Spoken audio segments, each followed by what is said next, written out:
A slightly different parametric equations question here because we're asked to sketch it later on. You don't normally get asked to do that sort of thing. I'm going to need to think about x and y, but I'm just going to park that for the moment and look at part A. So we're asked to show that all points on C actually satisfy this quadratic. Well, we've got x, and therefore we can rearrange it to x minus 3 is 2 sine t. And then I'm going to take the right-hand side. So 6 minus x minus 3 squared is going to become 6 minus 4 sine squared t. I've just squared that one up here.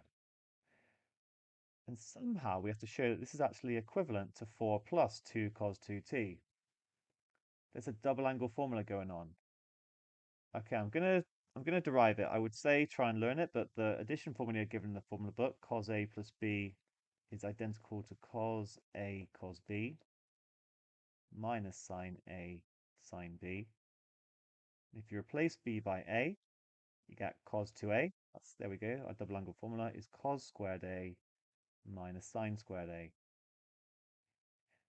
That's the one maybe to remember if you're having any trouble, and then learn how to get the another two, okay? Because we can rewrite it just in terms of cos squared by replacing sine squared by 1 minus cos squared. The minus and the minus become a plus, so we get 2 cos squared A minus 1. Or if you replace the cos squared in the earlier one, 1 minus sine squared, you get 1 minus 2 sine squared A. So what that means is that sine squared A, I can do it'd be 1 minus cos 2A. So maybe I'll do this in two steps. So 2 sine squared A is therefore going to be 1 minus cos 2A. I've just kind of swapped them around, added this to both sides and minus this to both sides. So that means that sine squared A is going to be a half. This is like so important in many questions. If you're asked to integrate sine squared, for example, that's what you would do. You would replace it by this and then integrate that. But it's coming up in a different context here. So our next line is I'm just going to replace that sine squared t by a half minus a half cos 2t. That's going to become 6 minus 2 plus 2 cos 2t, which is 4 plus 2 cos 2t, which is y. Makes sense to start, I think, with the 6 minus x minus 3 all squared, but you could have done it the other way around if you prefer. So therefore, y equals 6 minus x minus 3 squared. Now we're asked to sketch the curve C, and we're going to focus on using this quadratic that we've just found rather than the original parametric, because that looks a lot harder to sketch. Just taking a look at part 2 very briefly. So we're not going to include all the points, and let's have a look at why. There's a restriction here that t is between 0 and 2 pi. Actually, for that, we'll get sine and cos taking their whole range of values. So that will be sine from -1 to 1. And cos will also take the values between -1 and 1. But that precisely is where the restriction comes in, because the smallest that sine t can therefore be is -1. And that means the smallest that x can be is 1. And then the largest it can be is when sine t takes a value of 1. So x is actually going to be between 1 and 5. I've replaced sine t by -1 and 1 to get the values at either end of the boundary. We can have everything in between, just because we'll have all the values between -1 and 1 there. I can do the same for y. So the smallest value is going to be, oh, okay, I just need to be careful now because I've got a 2t, of course. I kind of missed that originally. So actually cos 2t, we're okay because we're gonna end up getting more of them in the mix. It's just going to be that this is 2 pi, and now for cos, that's just going to be pi, because I'm doing a scale factor of a half in the x direction. So it's not going to mess things up too much. But the smallest value is going to be when cos 2t is -1, which is going to give me 2. And then the largest value is going to be 6.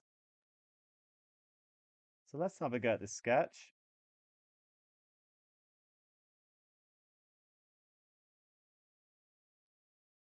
Okay, I'm just going to map out the original one without any restriction on the domain and range. I'm going to get, this is in completed square form, so I'm going to get a turning point at 3, 6.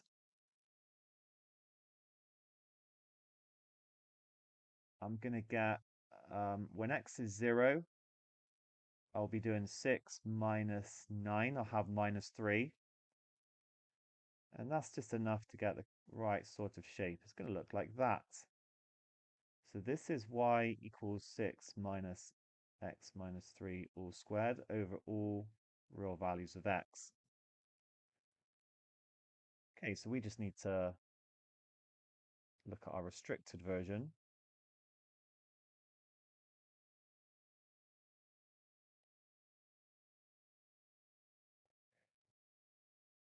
So x can still equal 3. It's between 1 and 5, and actually it's going to be symmetrical. And then I think, yeah, we've hit our 6. I think the minimum value is going to be when x is 1 or 5, and we're going to get y is equal to 2. When I put x equals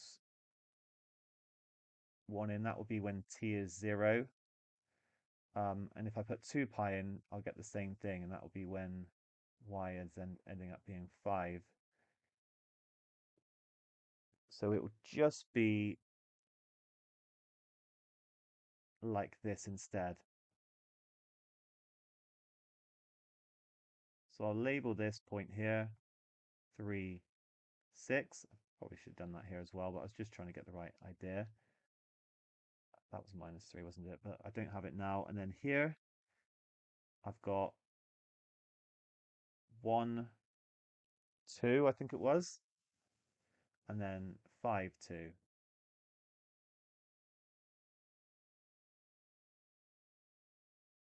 So that is a sketch of C.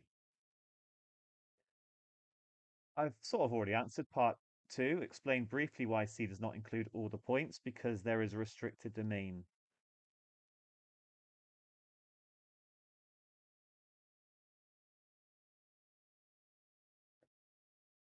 And I'll just add what I wrote before,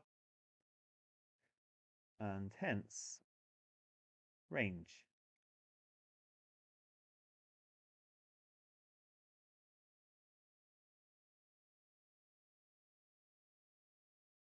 Now for the final part, the line with equation x plus y equals k, which can be rewritten y equals minus x plus k, where k is a constant, intersects C at 2 distinct points. State the range of values of k, writing our answer in set notation. So minus x plus k, right, I've got my, I haven't drawn the original curve, exact, it's just a sketch. But we can see, for example, here, we would have 2 points of intersection. It kind of depends on the slope. This might not be to scale, to be fair. So if I make it slightly shallower, there could be, basically, there could be a range of values, or there will be a range of values. Maybe actually y equals x would look a bit like that. So there could be quite a few. So what is going to happen is it's going to be sort of an upper limit here for k, and that would actually be the same as the upper limit if I didn't have any restrictions on my curve. But for us, there's going to be this point at 5, 2, where we get the minimum value of k, which you wouldn't have in the original curve. So I'm going to deal with that to start with. That's probably the ones that you can easily miss. So I know it goes through 5, 2. Y equals minus x plus k. Therefore, 2 is equal to minus 5 plus k. K is equal to 7. If k was any smaller than 7, then it wouldn't go through in 2 places. Therefore, we require k greater or equal to 7 to distinct intersections.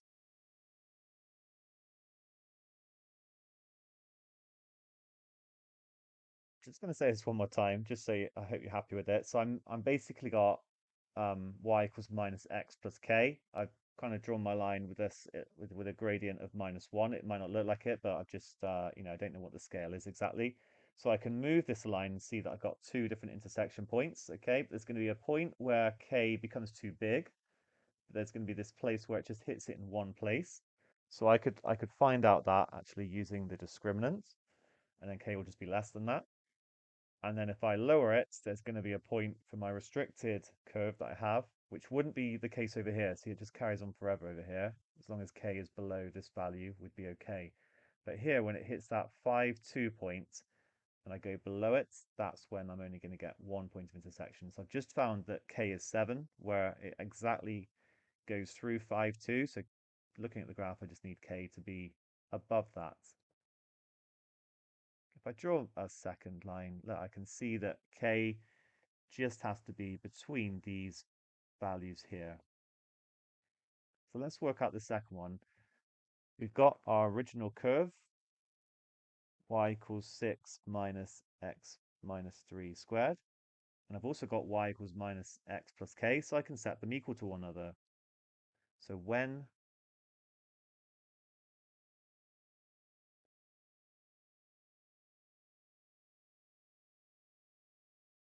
these intersect,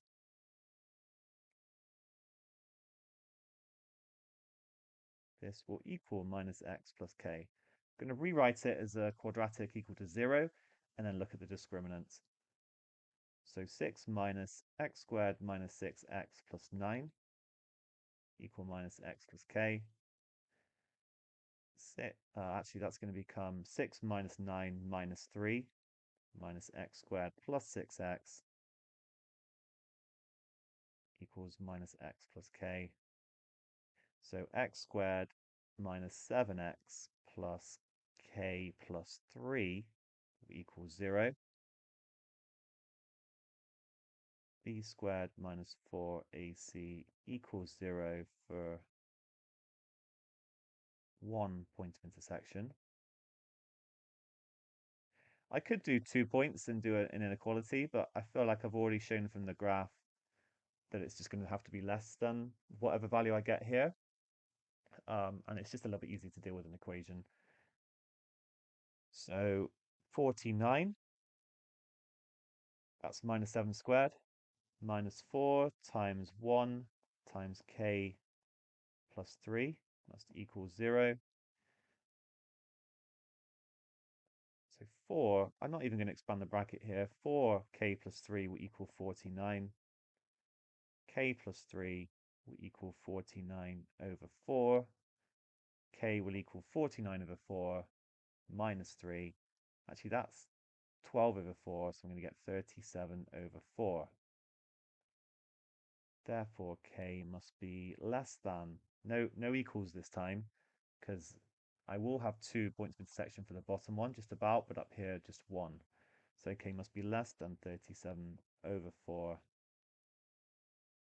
for 2 points of intersection. Okay, I'm so close to completing this. It must be that k is bigger or equal to 7, but less than 37 over 4. Now it did ask, I believe, first, just to throw in set notation. So we can say it's the set of k such that this is true. Right, an awkward question to finish. I hope this all makes sense. Very well done.